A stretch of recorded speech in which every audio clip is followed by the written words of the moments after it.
Il y a des gens qui entrent dans votre vie avec une voix douce puis des compliments faciles.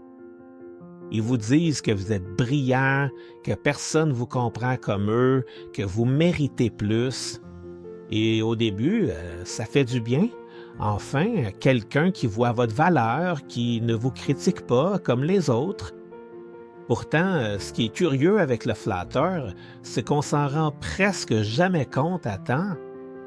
Celui qui vous insulte, vous l'identifiez en 5 secondes. Celui qui vous flatte peut vous accompagner des années avant que vous ne découvriez son vrai jeu. Parce que la flatterie ne cherche pas votre bien, elle cherche un accès.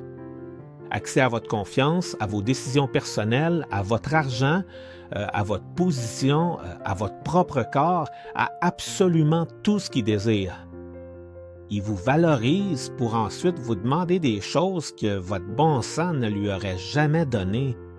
Et au moment où vous vous en rendez compte, vous avez déjà bel et bien signé, prêté, cédé ou même donné quelque chose d'absolument irrécupérable. Absalom utilisait cette technique avec son propre père.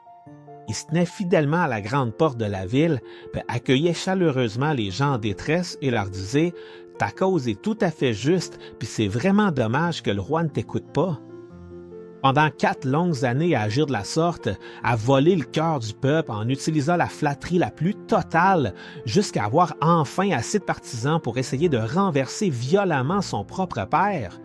Le flatteur professionnel sait parfaitement lire votre fin. Il sait exactement ce qui manque à votre estime de soi et il vous le sert directement sur un plateau d'argent. Méfiez-vous de celui qui ne vous dit que ce que vous voulez entendre. Un véritable ami vous bouscule parfois et vous dit des choses qui blessent parce qu'il vous aime vraiment. Celui qui fait que vous applaudir ne prend pas soin de vous, il vous prépare. Ce sont des paroles de vie. Les blessures d'un ami prouvent sa fidélité, mais les baisers d'un ennemi sont trompeurs. Proverbe 27:6.